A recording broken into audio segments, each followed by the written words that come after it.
XX. Ahora, en clase anterior habíamos visto, ¿verdad?, la temática de la Guerra Fría, ¿no es cierto? La definición, ¿verdad?, que fue una suerte de confrontación de tipo político e ideológico, ¿verdad?, entre las superpotencias. Recuerden que cuando termina la Segunda Guerra Mundial, ¿no es cierto?, Estados Unidos y Unión Soviética se erigen en dos superpotencias cuya distancia en relación al resto es bastante notable. Tanto así que prácticamente en las manos de estadounidenses y de soviéticos, ¿verdad?, en un momento dado se señaló que estaba, por así decirlo, en las manos del mundo, la suerte del mundo, ¿ya? Y no, eso no es una exageración, ¿eh? Tampoco es una metáfora, fue así, tal cual. Es más, incluso en casa anterior, ¿verdad?, habíamos alcanzado a ver esta crisis de los misiles, ¿verdad?, que en el año 1963 se produce entre Estados Unidos y Unión Soviética. Los rusos, ¿verdad?, que quisieron instalar misiles nucleares en la isla de Cuba con el apoyo del gobierno de Fidel Castro, ¿no es cierto?, en represalia a que en Turquía, que esto se dice poco, pero en Turquía había misiles norteamericanos que se señaló que estaban apuntando hacia Unión Soviética. Entonces, en respuesta a los rusos quisieron hacer esto otro. Bueno, Kennedy en un momento dado, ¿verdad?, ordenó a la Armada de Guerra estadounidense detener como fuera a los buques soviéticos que avanzaban por el Atlántico hacia Cuba. Entonces, evidentemente, si se producía ahí un conflicto armado, bueno, este conflicto armado iba a provocar el estallido de la Tercera Guerra Mundial, y cuál implica, o pudo haber implicado, el fin de la raza humana. Recuerden ustedes que Einstein, en su sabiduría, ¿verdad?, científica, pero también filosófica, ¿ya?, Einstein llegó a decir que si se producía una tercera guerra mundial, la cuarta iba a ser con piedra y palos. Entonces, ¿por qué motivos Einstein llegó a decir eso? Porque prácticamente sería volver a la edad de piedra, a partir de la destrucción que implicaría una tercera guerra mundial. Bueno, el tema está de que se produce este nuevo orden mundial, ¿verdad?, liderado por estos dos polos. Por eso también se llamó mundo bipolar, como vamos a ver después, ¿verdad? Un polo era Estados Unidos y sus países aliados, ¿verdad?, y Unión Soviética y sus países aliados o satélites. Bueno, ratifico que la Guerra Fría fue un enfrentamiento político e ideológico que hubo entre Estados Unidos y la Unión Soviética, o también llamada la Unión de Repúblicas Socialistas Soviéticas, que es el nombre completo, por querer imponer sus hegemonías al resto del mundo.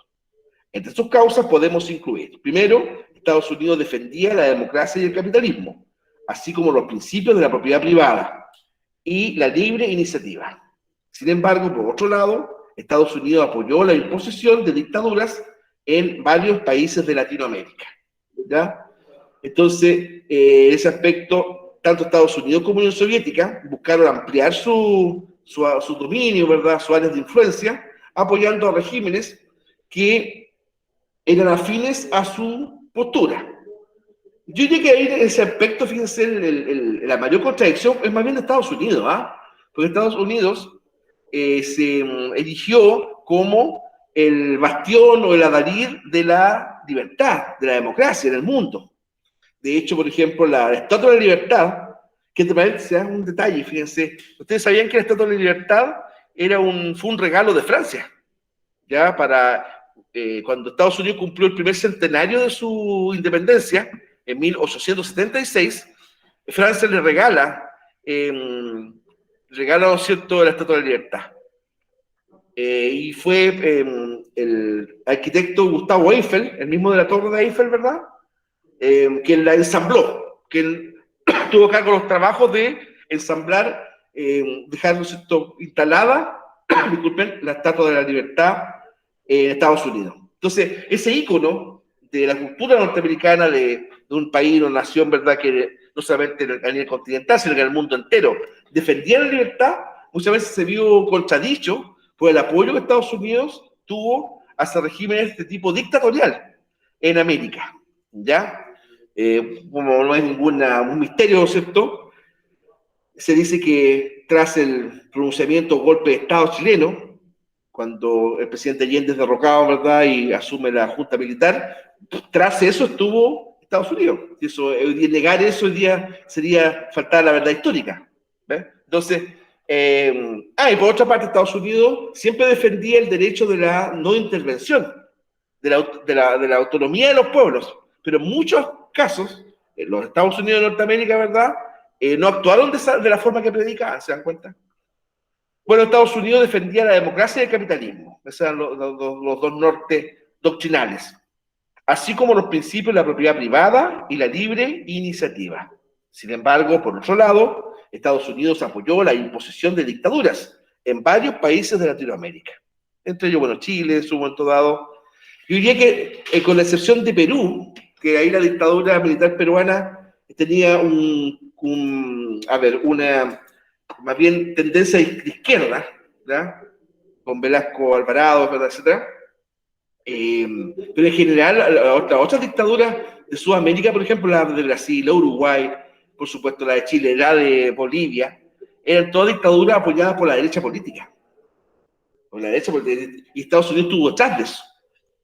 No sé si se lo mencioné la otra vez, pero hubo una escuela, yo dije congreso, no, escuela de las Américas. Y eso se hizo en Panamá, a fines de la década del 60.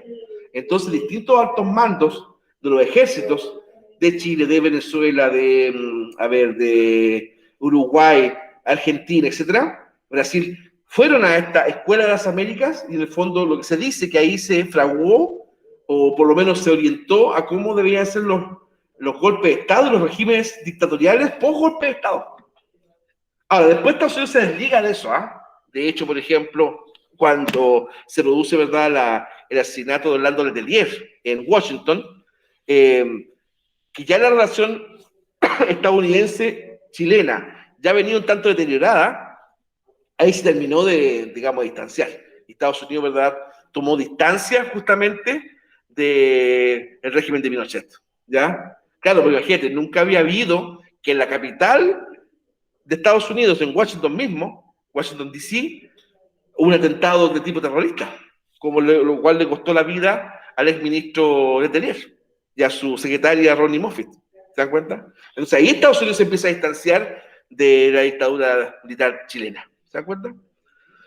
Entonces, Estados Unidos, ¿verdad?, promovía o apoyaba distintos regímenes procapitalistas, fueran o no democracias. Eso hay que subrayar eso, ¿eh? Fueran o no democracias. La Unión Soviética se basaba en el socialismo, la igualdad económica, la eliminación de la propiedad privada y la capacidad del Estado para cubrir y garantizar todas las necesidades de los ciudadanos. Este sistema de gobierno fue impuesto por la fuerza en los países que conformaban a la Europa Oriental. Entonces ahí también se da una suerte de contradicción. Tal vez a lo mejor no tanta como Estados Unidos, pero también hay una contradicción importante, ¿eh? El régimen o visión socialista de esto, en el fondo, ¿hacia dónde apunta? A mejorar fundamentalmente las condiciones de vida del pueblo, ¿ya?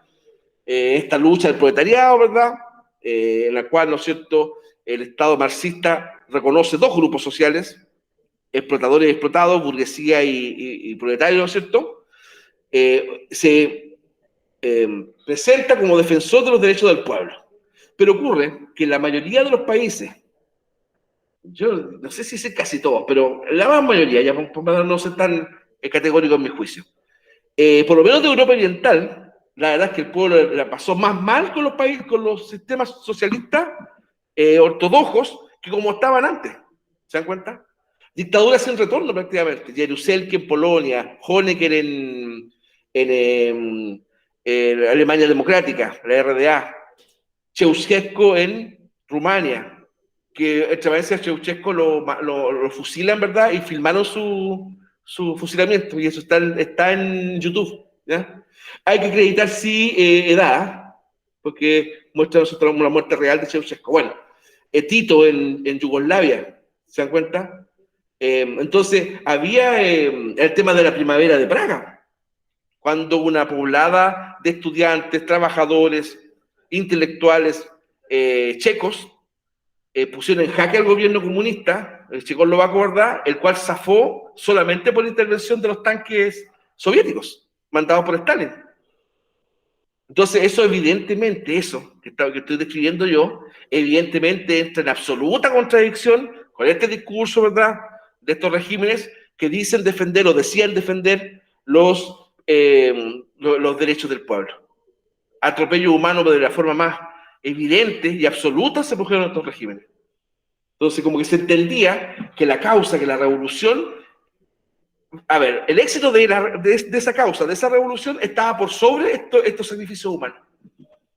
Entonces, hay cierta equiparidad entre las violaciones de derechos humanos de los regímenes totalitarios, o dictatoriales, mejor dicho, apoyados por Estados Unidos, entre ellos Chile, ¿ya? Y todas estas situaciones, fíjense que todavía dicen que falta un tremendo porcentaje de víctimas que descubrir de toda esta gente que se inmoló, o que la inmolaron, mejor dicho, después de la cortina de hierro, por ejemplo. ¿Ves? Entonces, el pueblo polaco ni hablar, ¿ya? Afortunadamente Polonia a partir del año 91 en adelante como que por fin encontró cierta paz política, Polonia, pero antes los polacos la pasaban pésimo, primero con la invasión nazi y después con de las décadas de dominio soviético. Bueno, también otra característica de la Guerra Fría fue la adquisición de armas atómicas por parte de las superpotencias, que implicaba el estallido de un tercer conflicto a nivel mundial, esta vez de carácter apocalíptico. Es decir, si se producía esta guerra con armas atómicas, ¿verdad? Evidentemente ahí la humanidad entera estaba en peligro, no solamente ellos, los enemigos directos. Ahora, cuando termina la Segunda Guerra Mundial, Europa, toda Europa realmente, pero fundamentalmente Europa Oriental y Occidental también, ¿eh? Fundamentalmente, sí, más bien Europa Occidental, me corrijo. Estoy pensando en Francia, estoy pensando en lo que es Alemania Federal, ¿verdad? Lo que fue, por supuesto, Inglaterra, Italia, ¿verdad? Bueno, prácticamente quedó en ruinas. Los bombardeos masivos, la destrucción sin piedad de ciudades, etcétera, por lado y lado, ojo, por lado y lado. Si bien es cierto, por ejemplo, los alemanes prácticamente dejaron el escombro a Inglaterra, porque fue así, ¿ya? Pero también la aviación aliada redujo a cenizas importantes ciudades alemanas. Dresden, ¿ya? El caso más emblemático, una ciudad que fue bombardeada en prácticamente un mes y medio. Entonces, la situación, ¿verdad?, de Europa era angustiante. Y como suele suceder, eso es caldo de cultivo para la ideología comunista, que desde el Oriente, ¿verdad?, impulsada por el régimen todopoderoso de Stalin, ¿no es cierto?, amenazaba con prácticamente extender su influencia ya no solamente a Europa Oriental, sino que a Europa completa. Europa completa. Bueno, entonces para hacer frente a eso es que el gobierno de Estados Unidos, ¿verdad?, en el año 47, creó el Plan Marshall. ¿Por qué se llama Marshall? Porque el general que lo ideó, que lo propuso, digamos, fue don George Marshall, que aparece ahí en la foto de la izquierda. Y ahí al lado, pues, el general Marshall con el presidente Truman y otros colaboradores. ¿En qué consistía en el fondo el Plan Marshall?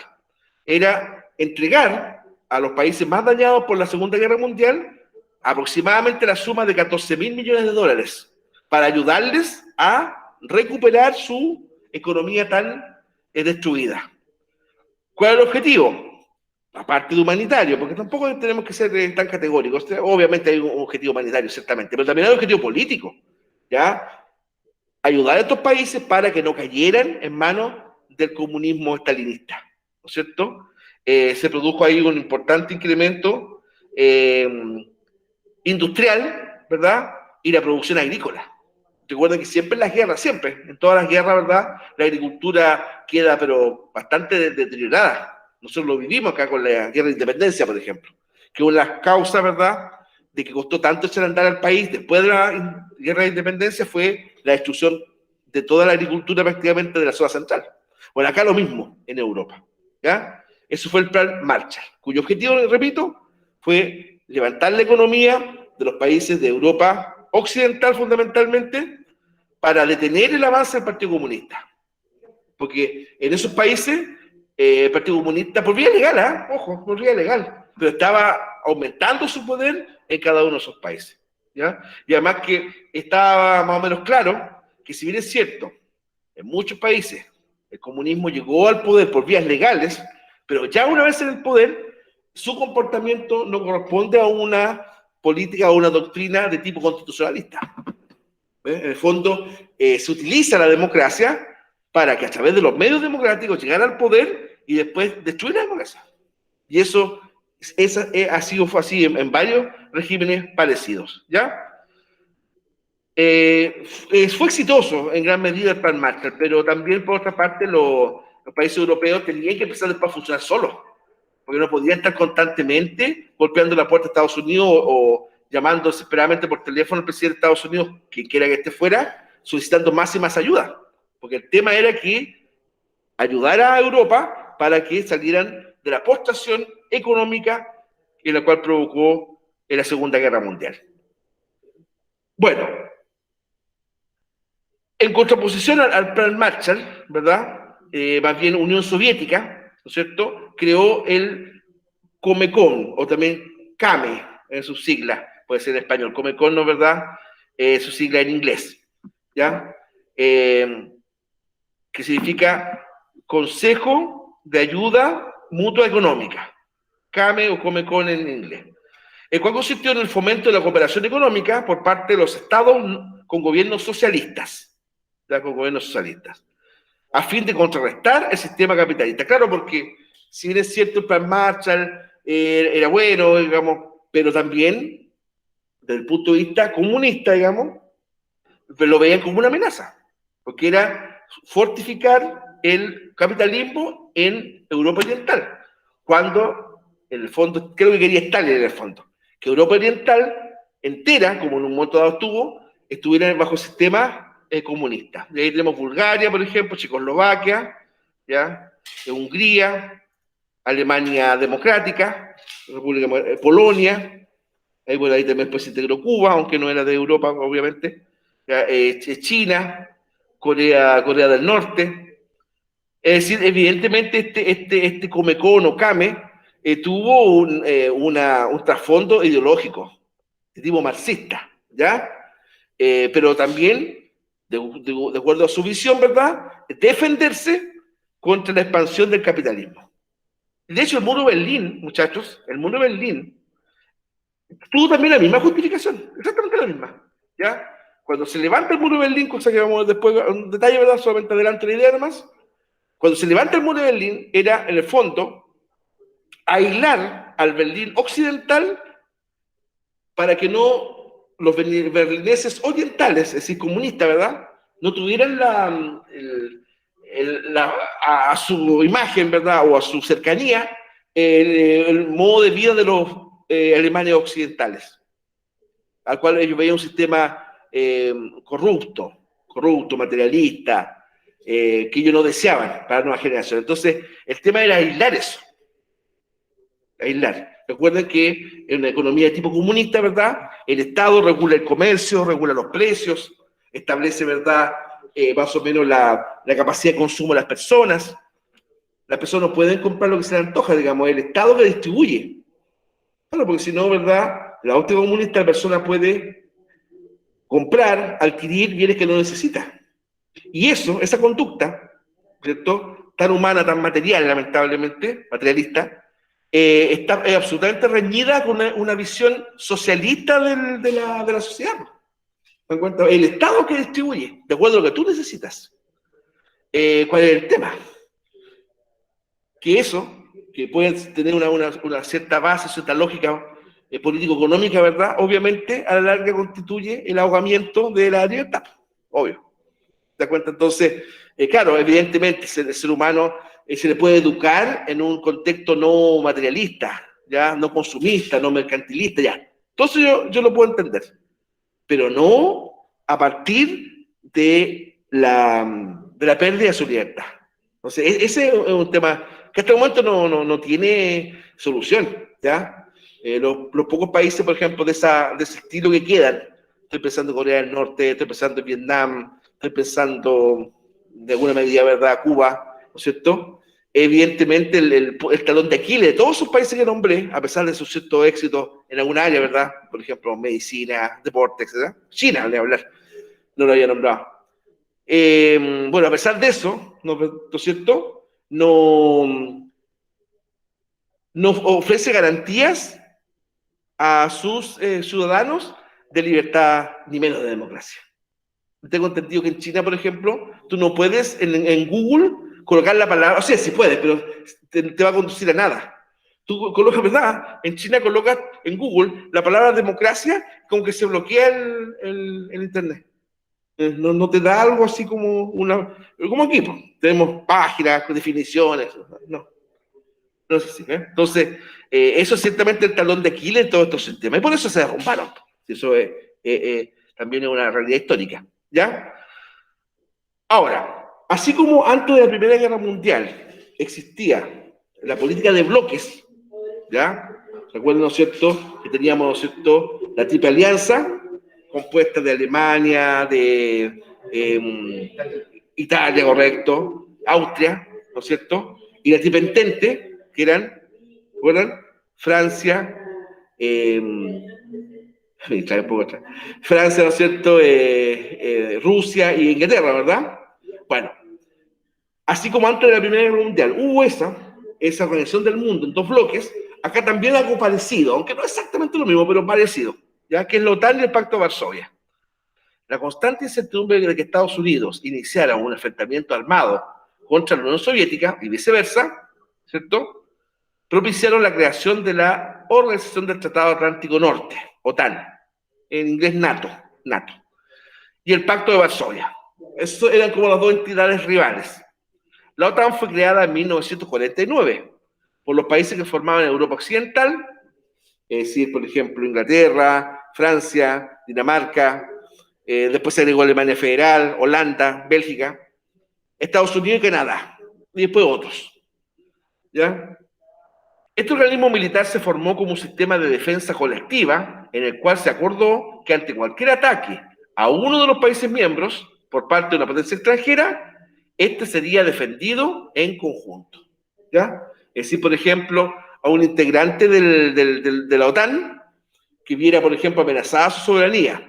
La única forma que fuera amenazada su soberanía, ¿verdad?, era a partir de los países de la esfera socialista, ¿verdad?, es decir, Unión Soviética y los países afines. Bueno, si así ocurría, el resto de los países, encabezados por Estados Unidos, iban a ir en su ayuda militarmente. Por eso era tan complicado y tan peligroso, muchachos. Porque, por ejemplo, vamos a suponer, supongamos que en un momento dado, no sé, pues a partir de disputas territoriales, Unión Soviética tuviera algún conflicto territorial con Finlandia, por ejemplo, o con Dinamarca. De acuerdo a esto, Estados Unidos tendría que haber ido en ayuda de Dinamarca y de Finlandia. Pero eso no es tan simple, porque al frente tiene esa Unión Soviética, un poderosísimo enemigo. ¿Eh? Entonces, por eso es que este asunto de esta política de bloques, ¿ya?, lejos de asegurar la paz, la amenazó. ¿Cómo amenazó también la paz en su momento la Triple Alianza Independente? Si la historia se repite, muchachos. Así como hubo una carrera armamentista antes de la Primera Guerra Mundial, hubo una peor carrera armamentista en la Guerra Fría. Peor, porque por último, esta primera guerra armamentista, ¿verdad?, o carrera armamentista, no estaba en peligro la humanidad completa. Aquí sí. En este caso sí, como vamos a ver. Por su parte, la Europa oriental, dominada por la Unión Soviética, reaccionó con la creación del Pacto de Varsovia. Esto fue en 1955. Un acuerdo militar que reforzaba la homogeneidad política que existía entre esos países y contrarrestaba las amenazas ejercidas por la OTAN. Les cuento algo como irónico. En el discurso de ambos bloques, ¿ya? Bueno, ¿quién ya estaba muerto? Pues pensemos, por ejemplo, en Nixon ya, y en, puede ser, ¿no es cierto?, Khrushchev, ¿ya? Brezhnev después, Leonid Brezhnev. Bueno, en ambos decían que tanto el Pacto de Varsovia para Brezhnev como la OTAN para Nixon eran defensivas, que se habían organizado para defenderse, no para atacar. Lo decían los dos. Pero, siempre, siempre. Lo que viene a continuación de una carrera armamentista en que los países se arman hasta los dientes, siempre viene una guerra. Y eso ha sido así desde la antigüedad, desde Grecia y Roma hasta la actualidad. Porque es absurdo, porque miren, muchachos, la guerra es una de las actividades humanas más caras que existen, más caras. Son muchos millones y millones de euros, de dólares, ¿verdad?, que están comprometidos en una guerra. Hay una teoría que dicen que al presidente Kennedy lo matan, ¿verdad?, los mismos estadounidenses, por el tema de que se iba a salir de Vietnam. Entonces habían tremendos, pero inimaginables contratos firmados de distintas empresas proveedoras a las Fuerzas Armadas estadounidenses por el tema de la guerra de Vietnam. Y si Kennedy salía de la guerra de Vietnam, imagínate toda la pérdida económica para ellos. Pérdida económica espuria, no se llama eso. Porque lucrar, ¿verdad?, con la vida humana, porque eso sí que es lucrar con la vida humana, una guerra, ¿no es cierto? La verdad es que es una inmoralidad absoluta. Pero que eso finalmente es una teoría, recalco, le habría costado la vida a Kennedy. O se dice que no, que el tema más bien fue por el tema de la mafia, que no le perdonaba el asunto de no haber invadido Cuba, en la famosa, o no haber apoyado la invasión de Cuba, cuando los cubanos anticastristas, ¿verdad?, intentan invadir Cuba en el desembarco fallido de Bahía Cochinos, ¿no es cierto? Y ahí Kennedy aportó unas pocas elementos de armas, muy poco, pero no aportó militares a esa invasión, ya que fracasó, ¿ah?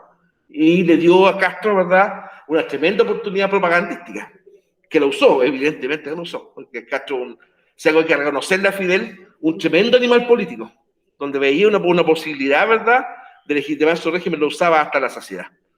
Bueno, ahí tenemos las banderas de la OTAN, ¿no es cierto?, y del Pacto de Varsovia. Esto también es un escudo, ¿ah? Pacto de Varsovia, que es como la continuación de lo que fue la Triple Alianza y la Triple Entente. La Triple Alianza y la Triple Entente, antes de la Primera Guerra Mundial, la OTAN y el Pacto de Varsovia, se suponía, persignándonos, que no fuera nunca antes de la Tercera Guerra Mundial. Menos mal que no fue, menos mal.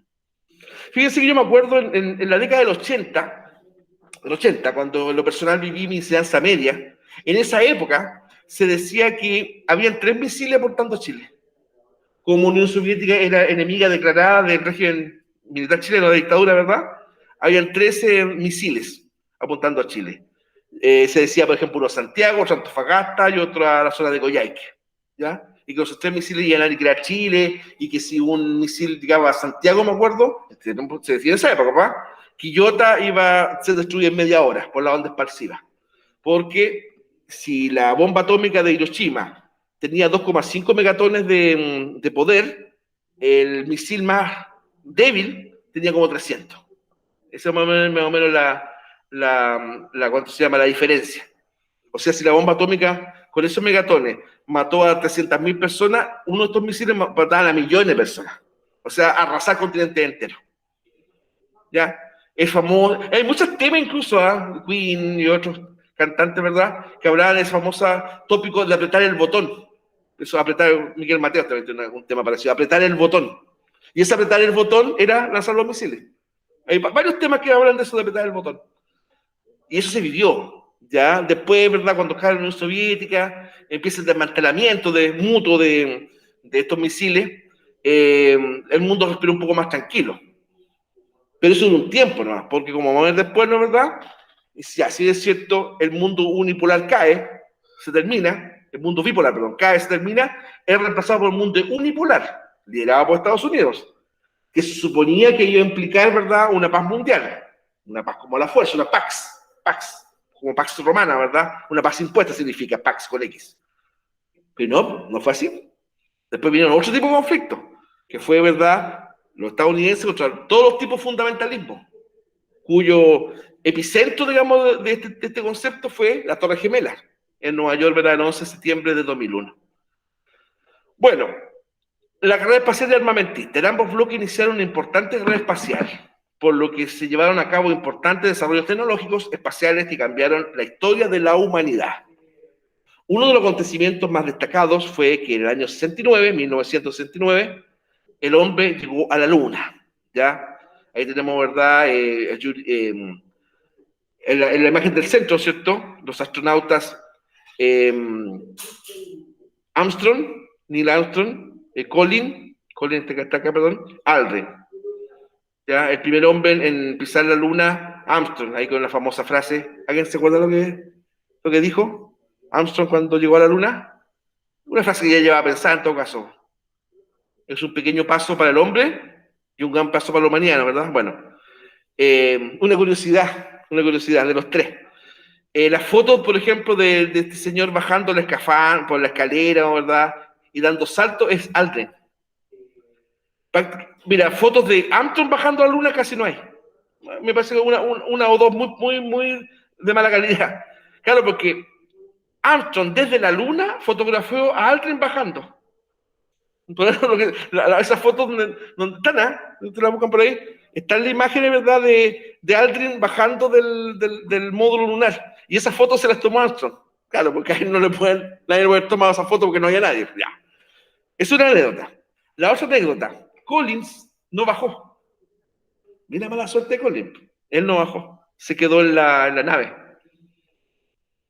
¿Por qué se quedó en la nave? Claro, porque puede haber bajado, hacer una vueltecita. Ya. No, estaba programado que Collins no bajara. Él se quedó dentro de la nave. ¿Por qué? Ya. Yo le voy a contar por qué. Claro, pues, muchachos, porque no se podían arriesgar que algo pasaba con la nave. Él se quedó en la nave con todos los mandos en sus manos. Entonces era un tema de seguridad. ¿Se imaginan? Esto es como, sería como chistoso o trágico, ¿eh? Que están los tres en la luna y de repente algo le pasa a la nave y se va. No van a pedir un Didi o un Uber, ¿no es cierto? Un Uber espacial. Entonces esa es la razón. Colin no bajó, ¿ya?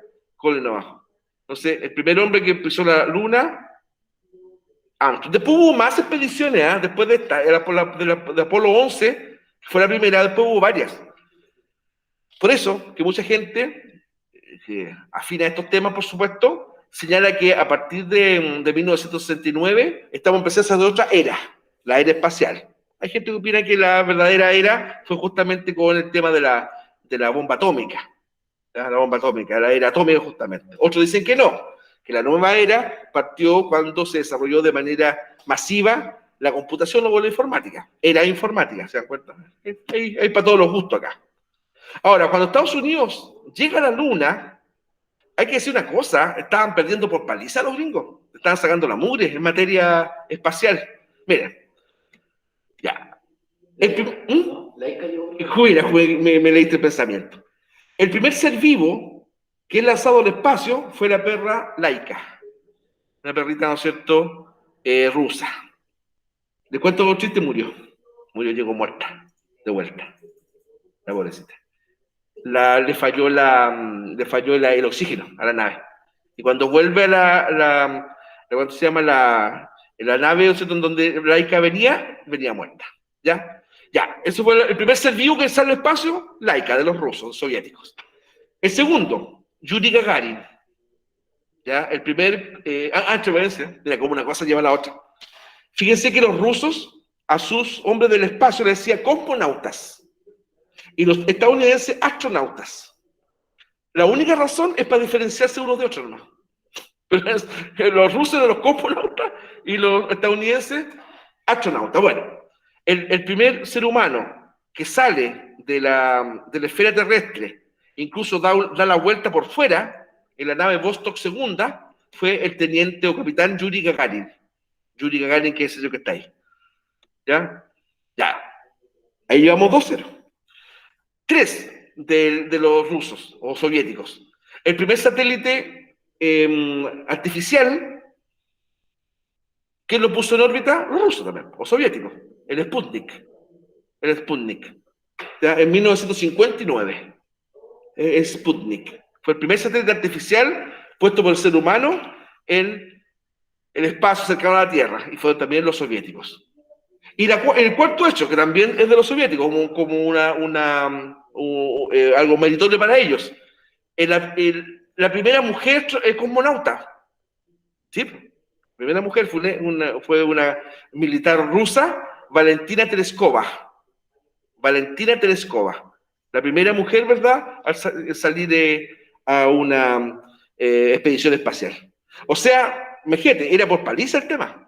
hasta que Estados Unidos le da con el palo al gato, desde el punto de vista de ellos, por supuesto, y llegar a la Luna. Huelga está a decir que, incluso en el mismo Estados Unidos, se dijo que era un fraude, que era un montaje. Hay algunos argumentos, por ejemplo, el flameo de la bandera, ¿verdad?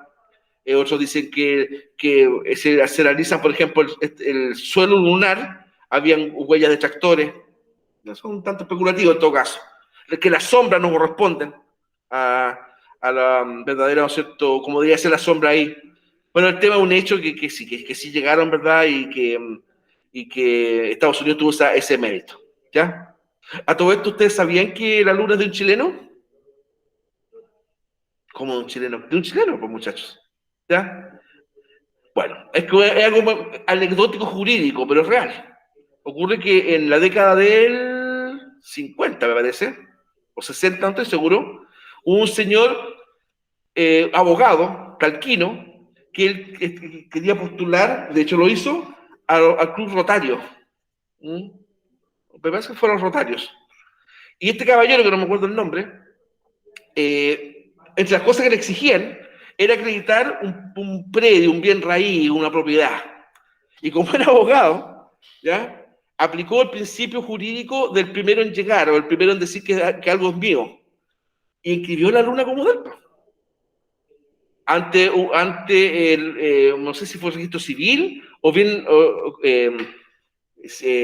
bienes raíces de Talca, ¿ya? Incluso después conservaba enmarcó, digamos, una, comillas, pedida de permiso del presidente Johnson, que cuando iba a ir a Estados Unidos a la luna, él le pidió permiso a este caballero, un abogado talquino chileno, que inscribió la luna a su nombre, ¿ya? Ilegalmente, o sea, no ilegalmente, legalmente, ¿ya?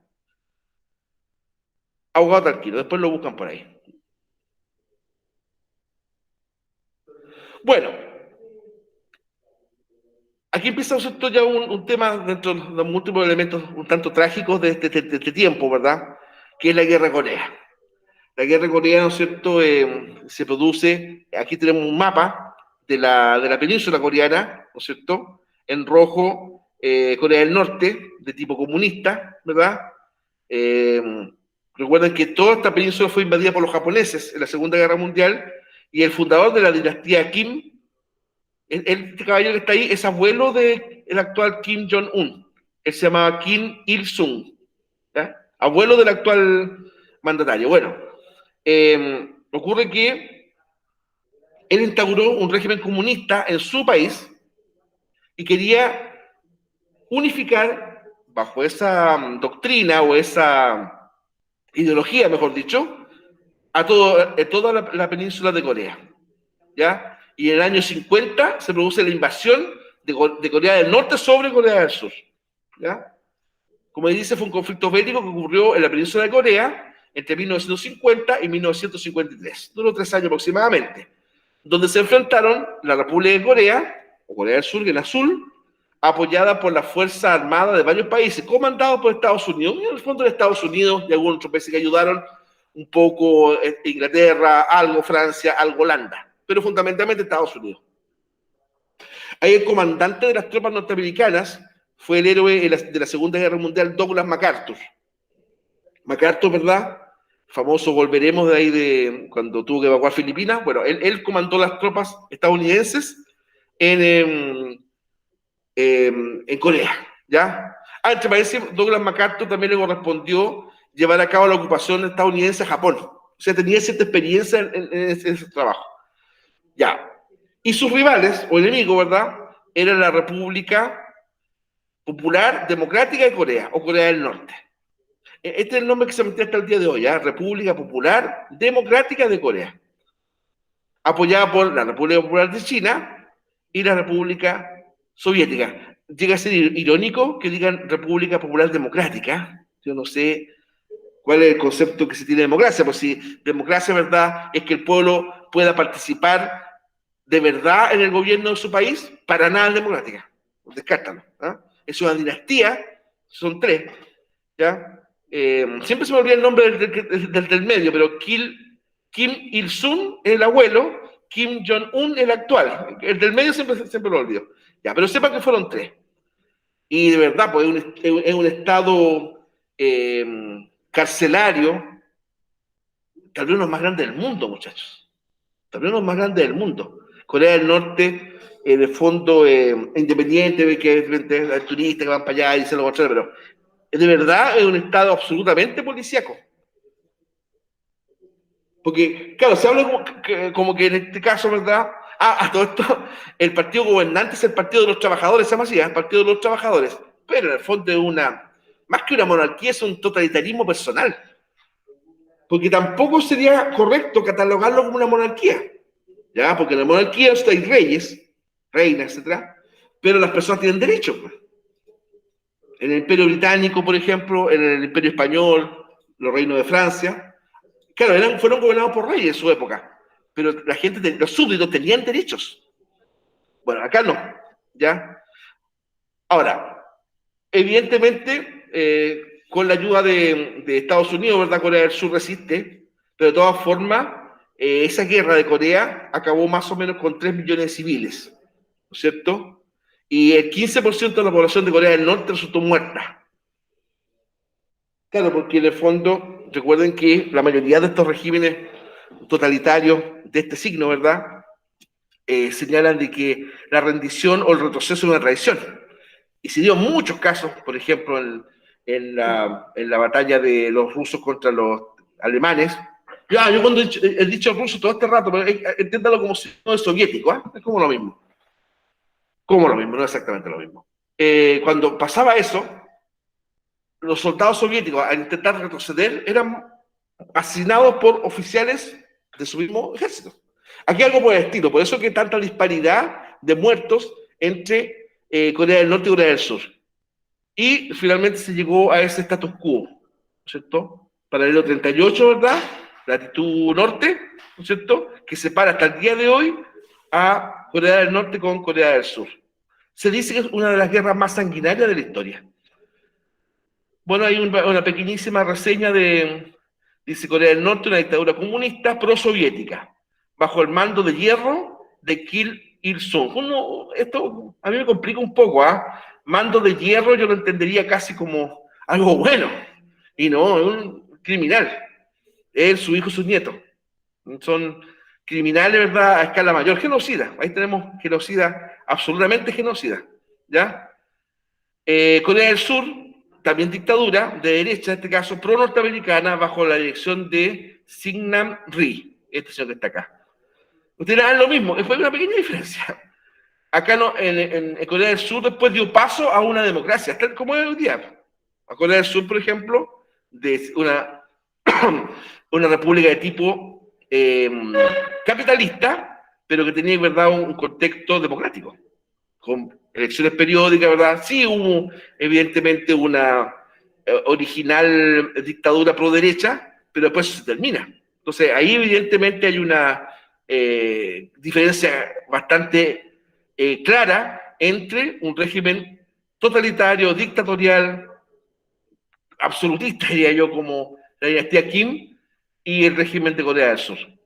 Cuando las potencias ocupantes se retiraron en 1948, la URSS, y en 1940 en Estados Unidos, los dos estados antagónicos quedaron frente a frente, ¿ya? Y ahí, ¿verdad?, cuando se ven como libres de estas potencias ocupantes, ¿verdad?, se lanzan a esta guerra que duró 3 años. Pero Estados Unidos tuvo que regresar, con MacArthur a la cabeza, ¿ya?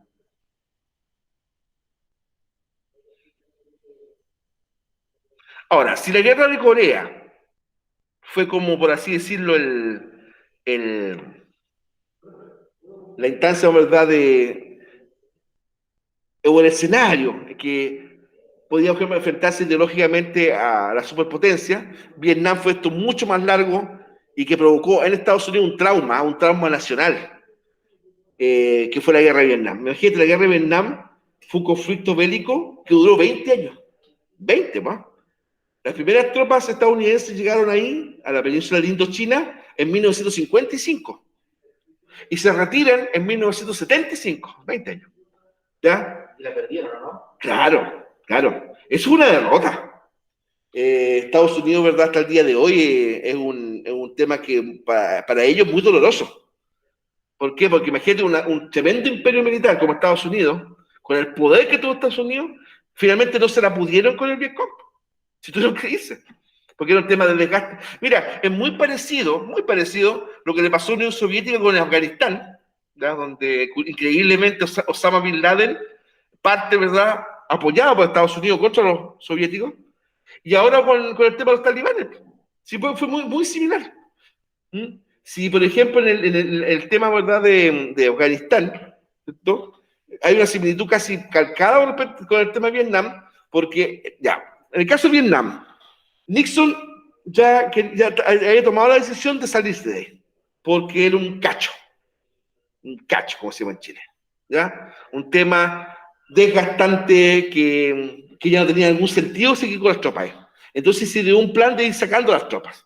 Y en el año 75 fue la última. Fíjate que hay imágenes de helicópteros estadounidenses sacando a los últimos soldados de los techos de la embajada estadounidense. Imagínate, ni siquiera podían estar en la calle, en los techos. Bueno, pasa eso, el gobierno títere, ¿verdad?, de Vietnam del Sur cae, y la guerrilla comunista, ¿verdad?, domina todo el país y se instaura Vietnam, a secas, ¿verdad?, bajo el modelo comunista. Eso fue en el 75. Biden toma la decisión de salirse de Afganistán, porque el mismo proceso, una guerra de desgaste, ¿verdad?, en la cual, ojo, la oposición a la guerra dentro de Estados Unidos es muy fuerte. No piensen que todo el pueblo norteamericano está cuadrado a la guerra, no es así. Vean, por ejemplo, si pueden, porque es muy buena, la película Nacida el 4 de julio, de Tom Cruise. Es una película ya antigua ya, pero muy buena, en donde muestra esa dicotomía. Tom Cruise encarna existió, esto fue un hecho real, a un joven que él se enrola voluntario, a ir a la guerra de Vietnam, ¿no es cierto?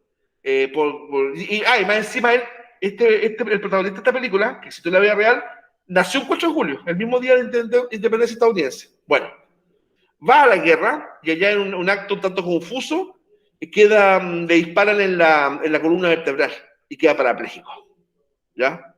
Parapléjico de por vida. Ya, pues ocurre que después, pasado un primer momento, ¿cierto?, incluso hasta con peleas con su familia, etcétera, porque un hermano era pacifista, el protagonista se convierte, cambia radicalmente. Y a pesar de su condición de parapléjico, ¿verdad?, se transforma en un activista pro paz. Y va en las marchas, ¿no es cierto? Como son los estadounidenses, pues siempre, no es un tema actual, no, en Estados Unidos, siempre el movimiento social increíblemente muy fuerte, más de lo que se piensa a veces. De los veteranos, ¿cierto? Muchos en silla de ruedas, de repente llegaba la policía y no tenía nada que ver con cuentos que eran parapléjicos, les pegaban igual. Es terrible, sí, la policía antimotines estadounidense, pero es terrible, muy violenta. Recién el 4 de julio. Después, este señor fue congresista, ¿ya? Y desde el Congreso, ¿verdad?, también siguió peleando, ¿verdad?, batallando para que Estados Unidos saliera de la guerra de Vietnam. Cosa que finalmente ocurrió, y como recién me apuntó Nico, perdieron, por supuesto, ¿verdad? Y mira, y ahí cifras, por ejemplo, los bandos, ¿no es cierto? Por una parte estaba la República de Vietnam del Sur, ¿no es cierto?, capitalista, apoyada por Estados Unidos, y dentro del territorio de Vietnam del Sur, la guerrilla comunista, el Vietcong, apoyado por el ejército del Vietnam del Norte, China y Unión Soviética. Esto no fue una guerra como las dos Coreas, no fue una guerra de Vietnam del Sur contra Vietnam del Norte, no. Fue una guerra al interior de Vietnam del Sur, del gobierno de Vietnam del Sur, contra la guerrilla comunista que se llamaba Vietcong. ¿No es cierto? En estos 20 años, fue mucho más larga la guerra de Corea, murieron, se calcula, porque hay datos que nunca van a poder ser exactos, entre 3,8 y 5,7 millones de personas. Fíjense, estos 20 años de guerra. ¿Ya? Estados Unidos, en todo el proceso, más o menos murieron soldados, marines, ¿no es cierto?, etcétera, 58.159 bajas y 1.700 desaparecidos hasta el día de hoy, ¿ya?, constituyendo la contienda más larga de dicho país. Derrota. Claro, porque, por ejemplo, ¿por qué no Estados Unidos tiene una bomba atómica? ¿Pero a quién? Ese es el problema. Porque el Vietcong era una guerrilla de tipo rural, ¿verdad?, que no había prácticamente batallas en el contexto o en el concepto tradicional de batalla, ¿no? Era ataque, contando una hostilización permanente, trampa, ¿verdad? No, fue terrible. Miren el ejemplo que les voy a dar, muchachos, un tanto a lo mejor espurio, pero no es tanto. Yo creo que ustedes han visto, porque era un clásico, Rambo. Uno, la primera, para mi punto de vista la mejor. El diálogo final que tiene Rambo con Trotman. El general ese que lo reclutó, que después lo fue a calmar todo eso. Y le dice, yo no fui, le dice, ustedes me mandaron a defender mi país. Y cuando vuelvo de allá, no encuentro trabajo ni siquiera lavando autos. Fuerte, ¿eh? Claro, pues si la mayoría de los veteranos de guerra prácticamente no pudieron encajar en la sociedad norteamericana, que les gritaba asesinos. Ellos que fueron, ¿verdad? Algunos fueron voluntarios, pero muchos mandados para allá, a la guerra de Vietnam. Entonces, vean, si pueden verla, van a disfrutar porque era otro cine, otro tipo de película, de mi punto de vista, con más contenido. El diálogo final entre Rambo y Trotman, en donde se resume un poco esta sensación de que el país que ellos, los soldados me refiero, fueron a defender, ese mismo país les dio vuelta a la espalda. Veanla, y acuérdense de mí. Bueno, y ahí tenemos, ¿verdad?, algunas instancias, ¿cierto? La bandera de Vietnam del Sur, Estados Unidos y el Vietcong, que estos no son países de una guerrilla, ¿verdad?, pero apoyados por Vietnam del Norte. Hoy día, toda esa península llamada Indochina está en manos de un régimen procomunista que es de Vietnam. Maestro. Ah, perfecto. Entonces, Nico, ¿qué te parece si para el próximo jueves dejemos la versión cubana y me presento la pregunta esencial? ¿Presentamos la pregunta esencial en virtud de la hora? Ya, nosotros quienes teníamos una cita bajo una cita de afilar, pues, muchachos, bajo la manga, ¿ya? Una distinta forma de evaluación, ¿cierto? La primera, bueno, es más tradicional, ¿verdad?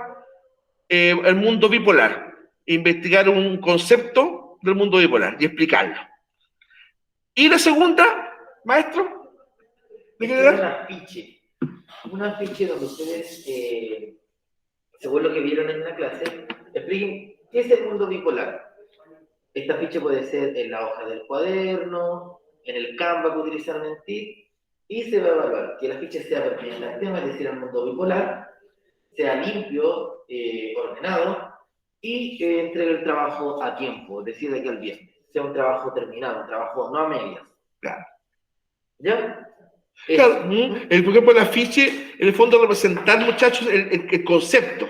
Ya, porque usted es el número uno y usted va a investigar el concepto, mundo bipolar. Y eso, ¿no es cierto? Se pueden ayudar, ojo, de Google. Por favor, no me estén mandando WhatsApp preguntando si pueden pegar un afiche. No, porque eso no sería trabajo. ¿Ya?